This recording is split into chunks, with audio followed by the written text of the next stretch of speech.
नमस्कार, मैं हिमांशु मिश्रा। स्वागत है आपका न्यूज 24 में। तो महाराष्ट्र के अंदर सियासी हलचल तेज है और इस सियासी हलचल के पीछे जो एक नाम उभर कर आ रहा है वो है एकनाथ शिंदे का। जी हां, शिवसेना के वरिष्ठ नेता हैं एकनाथ शिंदे। वो फिलहाल के लिए बताए जा रहे हैं कि गुजरात के सूरत में एक होटल में रुके हुए हैं और वहां से ही ये पूरा महाराष्ट्र का जो सियासी खेला जा रहा है, ऐसी बातें निकलकर सामने आ रही हैं।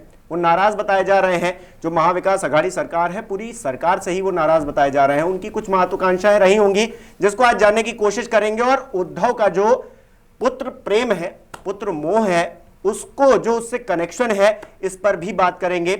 हमारे साथ संजीव त्रिवेदी जी, वरिष्ठ पत्रकार, जुड़े हैं। संजीव जी, बहुत बहुत स्वागत है। और जैसा कि हमने लिखा है कि क्या पुत्र मोह में फंस गए हैं उद्धव ठाकरे और एकनाथ शिंदे का नाराज होना, महाराष्ट्र में सरकार का अस्थिर होना, क्या कनेक्शन है इसके बीच में? देखिए, अभी जो मौजूदा स्थिति है इसमें सूरत में वाकई एकनाथ शिंदे अपनी टीम के साथ, छोटी सी टीम के साथ बैठे हुए हैं, पर आंकड़े अभी भी पूरे नहीं हैं और डैमेज कंट्रोल की कोशिश लगातार शिवसेना की तरफ से हो रही है। ये पहली दफ़ा नहीं है जब शिवसेना में टूट हुई है। और अगर आप याद करें तो शिवसेना में सबसे पहले छगन भुजबल ने साथ होते हुए अलग रास्ता अपनाया था और उसे सहा था शिवसेना ने। और उसके बाद फिर वो ज़बरदस्त एक टूट हुई थी जो नारायण राणे ने लीड किया था। और नारायण राणे के बाद मामला राज ठाकरे तक पहुंचता है और राज ठाकरे ने किस तरह से एमएलएस तो छोड़िए, वो तो वर्कर्स को ही ले जाने के लिए तैयार बैठे हैं शिवसेना की। तो शिवसेना के साथ झटके लगते रहे हैं और ये चौथा बड़ा झटका कहा जा सकता है कि शिवसेना को लगा है। अभी भी मुख्यमंत्री उद्धव ठाकरे ही हैं, पर हालात ऐसे क्यों हो गए, ये अपने आप में बड़ा सवाल है। और हालात अगर ऐसे क्यों हो गए, ये कौतूहल मन में सबों के है कि सब कुछ तो ठीक चल रहा था। 2 सालों से सत्ता में एकनाथ शिंदे और वो तमाम लोग जो आज सूरत में बैठे हुए हैं, उन्हें उस वक्त भारतीय जनता पार्टी या उसके हिंदुत्व के एजेंडे से बहुत ज़्यादा मतलब नहीं था। वो शिवसेना के साथ, जो कि कांग्रेस और एनसीपी के साथ बनी हुई है, और अब तो कहा जा रहा है कि वहाँ पर मजलिस पार्टी का भी उन्हें साथ मिलने लगा है। तो इन पार्टियों के साथ उन्होंने अपना गठबंधन और सरकार चलाया था। अब जो हमारी जानकारी है उसके अनुसार, और ये जानकारी बहुत ताज़ा है, आज राष्ट्रपति के नाम पर विपक्षी दलों की बैठक थी और उसमें कई नेता एनसीपी के भी मौजूद थे। संजय राउत पहुंचने वाले थे, नहीं पहुंच पाए थे क्योंकि यहाँ ये क्राइसिस हो गया।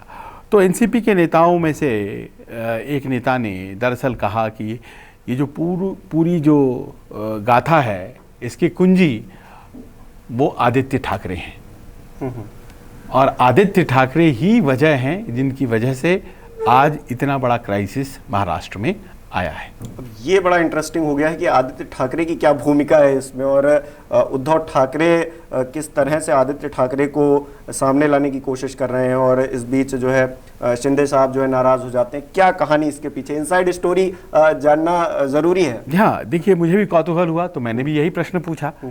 मैंने पूछा कि साहब, इतना बड़ा क्राइसिस है और वो तो कह रहे हैं कि हमें भारतीय जनता पार्टी के साथ और जो हिंदुत्व की विचारधारा है उसके साथ चलना है, फिर अचानक आप कौन सी नई बात बोल दे रहे हैं? आखिर उद्धव ठाकरे और आदित्य ठाकरे में अंतर क्या है?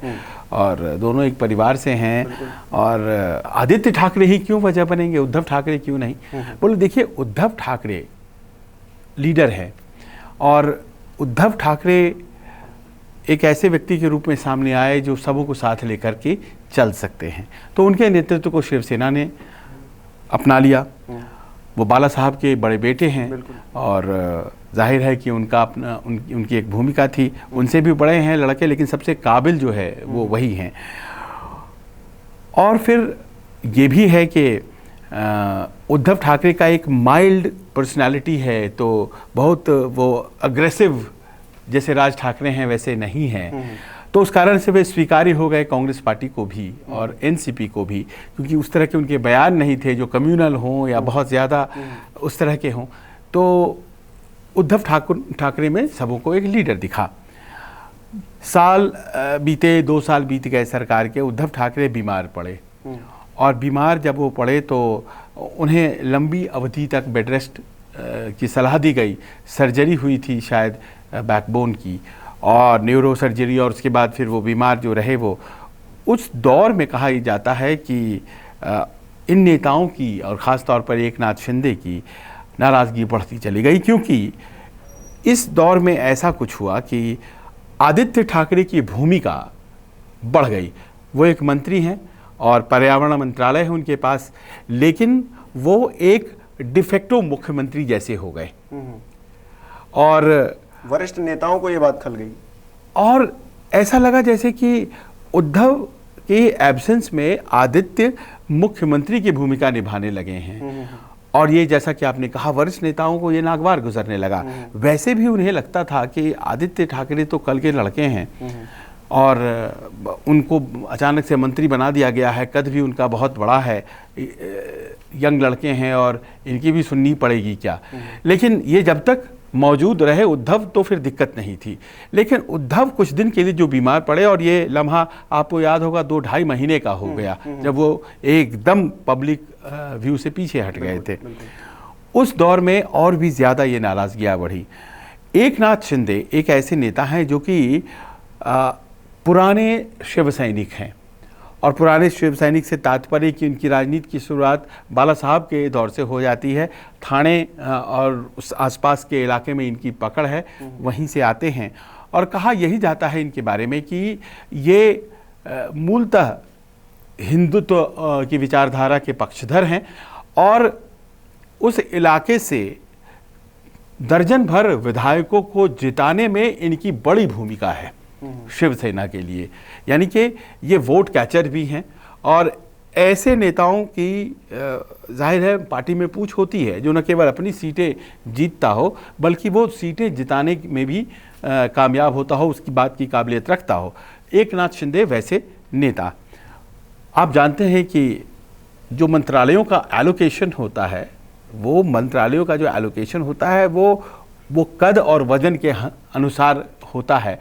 और अर्बन डेवलपमेंट जैसा मंत्रालय महाराष्ट्र और मुंबई में बड़ा मायने रखता है। एक एक इंच ज़मीन ही तो सबसे बड़ी चीज़ है आज की तारीख में महानगरों में। तो आप उनके मंत्रालय से अंदाज़ा लगाइए कि वो कितने अहम व्यक्ति हैं शिवसेना के हिसाब किताब में। उन्हें सबसे ज़्यादा ये नागवार गुजरा कि आदित्य ठाकरे बहुत ज़्यादा अपने कद से ज़्यादा वो अपनी भूमिका निभा रहे हैं। उनके पिता मुख्यमंत्री हैं, लेकिन इसका अर्थ ये नहीं है कि वो मुख्यमंत्री हैं और उनकी गैर मौजूदगी। और मान लीजिए कि अगर आदित्य ठाकरे और उद्धव ठाकरे दोनों हैं भी, तो कई दफ़े ये कहा गया कि उद्धव ठाकरे आदित्य ठाकरे को कोई काम बता देते थे और उम्मीद करते रहते थे शिव सैनिक की हम भी मंत्री हैं, हमें भी काम वो मिलेगा, अहमियत बढ़ा। लेकिन वो बहुत ज़्यादा धीरे धीरे डिपेंड करने लगे थे। बाला साहब के साथ ये दिक्कत नहीं थी। बाला साहब खुद अपने आप को बहुत इन चीज़ों से दूर रखते थे और एक परिवार उनका ज़रूर था, लेकिन परिवार भी बहुत हद तक उन्होंने शिव सैनिकों को बहुत अहमियत दी और बड़े बड़े शिव सैनिक उनके सहयोगी और बड़ा नाम कमाया, चाहे वो नारायण राणे हों, मनोहर जोशी हों, इस तरह के लोगों को उन्होंने बनाया। और आज की तारीख, संजय राउत तो बाद के हैं, इनके पहले मुझे याद पड़ता है कि एक दौर वो था जब आप उद्धव ठाकरे को जानते भी नहीं थे। बाला साहब का इतना बड़ा नाम और उसके बाद राज ठाकरे का नाम ज़्यादा जाना जाता था। लेकिन धीरे धीरे वो पुत्रमोह ने उन्हें भी पकड़ा और पुत्रमोह के कारण ही पार्टी में जो दरार आई और राज ठाकरे चले गए, क्योंकि नेचुरल एयर के तौर पर सामने उद्धव आ गए। उद्धव एक फोटोग्राफर है और कलाकार की तरह की उनकी मानसिकता, उनकी भूमिका रहती है और वो हमेशा उस तरह के व्यक्ति रहे हैं। लेकिन एक शिवसेना जिस तरह के मिजाज की पार्टी और शिव सैनिक को जैसा होना चाहिए, बाद में उन्होंने अपने आप को उस तरह से ढालने की कोशिश की है। थोड़े माइल्ड हैं आदित्य भी उस लिहाज से। तो एक लीडर में वो जो अग्रेसिवनेस है उसका फ़ायदा एक alternative power centre Eknath Shinde के रूप में उठने लगा। और देखिए, ये व्यक्ति एकनाथ शिंदे हमेशा से भारतीय जनता पार्टी के टच में थे। भारतीय जनता पार्टी के साथ सरकार बने, ये आज की तारीख में उन्होंने कहा है। वो चाहते हैं कि भारतीय जनता पार्टी के साथ सरकार बने, लेकिन ये कोई नई बात नहीं, ये तब भी थी। वो तब भी चाहते थे कि भारतीय जनता पार्टी के साथ सरकार बने जब फडणवीस एक दिन के लिए दोबारा मुख्यमंत्री बने थे और सरकार अपनी बचा नहीं पाए थे वो। तो आप अब ये समझ ली कि एक नाथ शिंदे में ये मौका उनको जो देखा शिंदे को, उसकी फौरी वजह क्या थी? तो उसका नाम है आदित्य ठाकरे।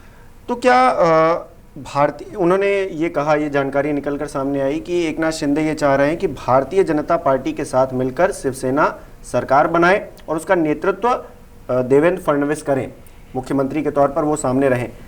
क्या यही वजह है कि कहा जा रहा है कि जैसा कि आपने भी जिक्र किया कि आदित्य ठाकरे क्योंकि आगे आ रहे थे, तो ये बात जो है वरिष्ठ नेताओं को खली, शिंदे जी को कुछ ज्यादा खली, और इसीलिए वो चाह रहे हैं कि बीजेपी जब सामने आएगी तो वो एक बड़ी पार्टी के तौर पर आएगी, एक बड़े भाई की भूमिका में आएगी, तो ना ही उद्धव ठाकरे इतना अपना जो एक वो है वो कायम कर पाएंगे और आदित्य ठाकरे फिर और भी पीछे हो जाएंगे, क्योंकि भारतीय जनता पार्टी उसके पास जो वोट परसेंटेज है, जो उनकी सीटें हैं वो ज्यादा है। अभी जो महाविकास अघाड़ी सरकार चल रही है उसमें कहीं ना कहीं जो सेंटर में है वो शिवसेना है, जो पकड़ है वो शिवसेना के हाथ में है। भारतीय जनता पार्टी आएगी तो पकड़ भारतीय जनता पार्टी के हाथ में आएगी, तो उद्धव ठाकरे ही खुद उभर जाए उस राजनीति से या फिर उस दबाव से, ये बड़ी बात होगी कि आदित्य ठाकरे तो बात हो जाएंगे। तो क्या ये एक माइंड रहा है शिंदे जी का? देखिए, भारतीय जनता पार्टी के आने के बाद कहीं ना कहीं ये जो आदित्य वाला फैक्टर है ये उनके सामने से हट जाएगा, कम से कम उनको ज्यादा अहमियत मिल जाएगी। बिल्कुल। और आप ये समझ लें कि इसके बाद ये शिवसेना रह कैसे जाएगी, और क्योंकि ये पार्टी में तो टूट हो जाएगी। क्या इस बात को उद्धव स्वीकार कर लेंगे कि उनकी जगह फडणवीस सरकार बना लें और वो बाहर से उनका या अंदर से समर्थन करते रहें? ऐसा तो हो नहीं सकता है। उद्धव को ये कतई स्वीकार नहीं होगा कि मैं अपनी कुर्सी उनको दूं और उनको फिर मैं समर्थन करने लगूं। लेकिन ये जो बगावत है शिंदे जी की, जो तो ये पार्टी तोड़ेगी, ये बगावत, ये पार्टी टूटेगी। यानी कि शिवसेना आज की तारीख में जैसी है, आने वाले भविष्य में शायद वैसी न रह जाए, एक नया धड़ा बन जाए। और देखिए, याद कीजिए, जो भी पद था, जैसे लीडर थे वो हाउस में, तो उनको हटा दिया गया है। उनको लग रहा था कि ये लेजिस्लेटिव पार्टी लीडर रह जाते हैं तो कहीं कुछ लिख करके गवर्नर को दे दें, स्पीकर को दे दें तो बड़ी मुश्किल हो जाएगी, तो उन्हें हटा दिया गया, अजय चौधरी को बना दिया गया है, तो उससे वो और ज़्यादा खफा हो गए हैं। यानी कि आज की तारीख में शिंदे को लगने ये लगा है कि वो पार्टी तोड़ सकते हैं और वो एक नई शिवसेना का गठन खोज रहे हैं। वो बीजेपी में नहीं जाना चाह रहे हैं, वो शिव सैनिक हैं, बोलते हैं मैं हमेशा शिव सैनिक और वही बाला साहब ठाकरे का शिव सैनिक रहूंगा। ट्वीट करके उन्होंने इस बात का यही बात कहा है उन्होंने। यानी कि वो बाला साहब में तो आस्था रख रहे हैं, उद्धव ठाकरे में आस्था नहीं रख रहे हैं और वो चाह रहे हैं कि एक नई शिवसेना वो बना ले। देखिए, अगर कोई मोनोलिथिक पार्टी टूटती है, लेकिन बाला साहब की भी बात करें तो उनकी जो सियासी जो पारी थी उसको आगे तो उद्धव ही बढ़ा रहे हैं। अब उद्धव की आदित्य बढ़ाएंगे, ये तो एक परिवारवाद जो राजनीति में कहा जाता है वो तो आगे बढ़ ही रहा है। उसमें शिंदे जी अपने आप को फिट नहीं कर पा रहे हैं क्या? यहाँ पे कह रहे हैं कि हम एक ऐसे नेता जो बाला साहब के जमाने से पार्टी में शुरुआत से रहे और हमने एक भूमिका निभाई, और आदित्य आके अब जो है मलाई मलाई खाने की कोशिश कर रहे हैं या फिर हक जमाने की कोशिश कर रहे हैं, वो उनको हजम नहीं हो रहा है। बिल्कुल। और मातोश्री के बाहर शिवसेना कैसे है और कैसे हो पाएगा ये देखिए, ऐसा नहीं है कि पूरे महाराष्ट्र में फैली हुई है शिवसेना।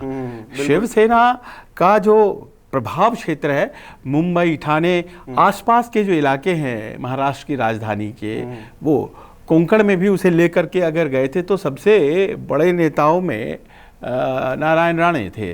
तो इस तरह से उनका प्रभाव क्षेत्र बड़ा सीमित है और उसी में वो सीटें जीत लेते हैं अपनी। अब मान लीजिए उस प्रभाव क्षेत्र, अब मान लीजिए ठाणे के ही हैं, ये एक बड़ा धड़ा अलग हो जाता है तो शिवसेना तो फिर मुंबई रह जाती है या फिर कुछ और क्षेत्रों में रह जाती है, तो ये तो बहुत मुश्किलों का सबब होगा। शिवसेना अब क्या शायद वो नहीं रह पाएगी, ये एक बड़ा प्रश्न है आज की तारीख में अस्तित्व को लेकर, क्योंकि भारतीय जनता पार्टी पूरे प्रदेश में फैली हुई है और शिवसेना मुंबई और आसपास के इलाकों में यही कॉम्बिनेशन चला करता था। एक अगर मैं बात करूं, अगर एकनाथ शिंदे आगे चल के पार्टी टूटती है और वो कुछ लोगों को लेकर चले जाते हैं, सरकार गिर जाती है, तो क्या समीकरण बनेंगे? क्योंकि ऐसा तो होगा नहीं कि कांग्रेस और भारतीय जनता पार्टी एक साथ आ जाए और शिवसेना और भारतीय जनता पार्टी एक साथ अगर आ जाते हैं तो फिर टूट वाली कोई बात ही नहीं रहेगी, नहीं आएंगे इसीलिए ये टूट होगी, क्योंकि एकनाथ शिंदे जी भी तो यही चाह रहे हैं कि भारतीय जनता पार्टी के साथ मिलकर सरकार बना ले। एनसीपी एक भूमिका में रहेगी कि क्या हाँ भारतीय जनता पार्टी के साथ जाकर वो सरकार बना सकती है, तो क्या सियासी समीकरण आगे क्या रह सकते हैं देखिए आपके लिहाज से? एनसीपी कभी बीजेपी के साथ नहीं जाएगी, क्योंकि एनसीपी जाना होता तो वो चली गई होती, क्योंकि एनसीपी का जो सपोर्ट बेस है उसमें बहुत सा वोट मुसलमानों का है। लेकिन याद करिए जब चुनाव के बाद अच्छे संबंध थे, वो वहां पर जो है सीएम पद को लेकर और तमाम चीजें भी हो गई थी, लेकिन फिर बाद में टूट हुई और फिर नई कहानी। इसीलिए कोई संभावना इस तरह की नहीं बनती है, वो बनना होती तो उस वक्त बन गई होती। तो शिवसेना और बीजेपी एक सामान्य तरीके से पार्टनर थे, बाकी के कांग्रेस जैसा कि आपने कहा फॉर ऑब्वियस रीजंस नहीं जा सकती है बीजेपी के साथ।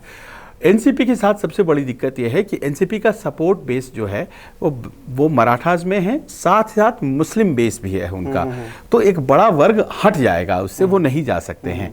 तो अब क्या हो सकता है? तो यही हो सकता है कि शिवसेना को तोड़ दिया जाए और उससे लेकर के सरकार बना दी जाए।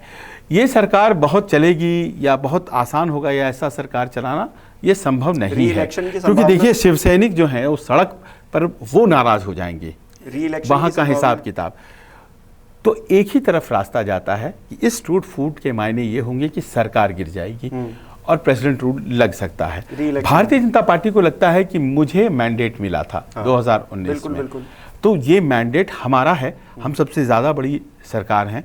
वो तोड़ फोड़ करने के बाद अगर शिवसेना कमज़ोर पड़ जाते हैं, शिवसेना कमज़ोर पड़ जाती है और एक नई सरकार के गठन की संभावना ख़त्म हो जाती है या वो बहुत ज़्यादा नहीं चल पाती है, तो फिर स्थितियां जो हैं वो नए चुनाव की तरफ ले जाती हैं, जिसके लिए भारतीय जनता पार्टी बहुत ज़्यादा उत्सुक भी है। पर अभी वो देख रही है कि क्या शिवसेना के ये तोड़ ला करके शिवसेना में सरकार बनाई जा सकती है, और अगर ऐसा नहीं होता है तो फिर सामने प्रेसिडेंट रूल तो दिखाई पवार जी तो ये कह रहे हैं कि सरकार में सब कुछ अच्छा चल रहा है, ये तीसरी बार कोशिश हो रही है, तीसरी बार ये कोशिश हो रही है कि सरकार को अस्थिर किया जाए, गिराया जाए। पवार साहब देखिए ये बात सही है कि पवार साहब के रहते रहते बहुत सी संभावनाएं पलट जाती हैं। तो पवार साहब हो सकता है कि पवार साहब बचा लें, कुछ खेल खेल दें, बहुत पुराने नेता हैं। आज जब वो गुजर रहे थे तो मैंने उनसे पूछा कि do you think that the government is going to survive, तो वो कह रहे हैं I have told what I had say to your friends in the press conference. तो इस तरह की बात वो कह रहे थे, वो ना हाँ में कह रहे थे ना ना में कह रहे थे, लेकिन यहाँ से निकल करके दिल्ली से वो मुंबई पहुँच चुके हैं और मुंबई में बड़ा खेल कर सकते हैं।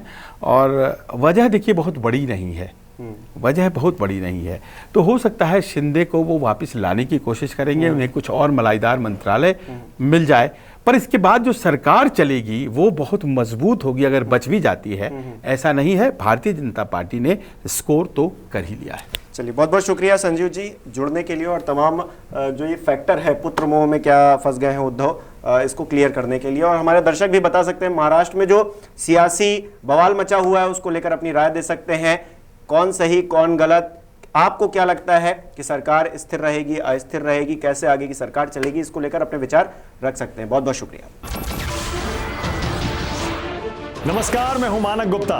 अगर आपको हमारा ये वीडियो पसंद आया हो तो इसे लाइक और शेयर जरूर करें, और हाँ, हमें सब्सक्राइब और फॉलो करना ना भूलें ताकि आप देश और दुनिया की कोई खबर मिस ना करें।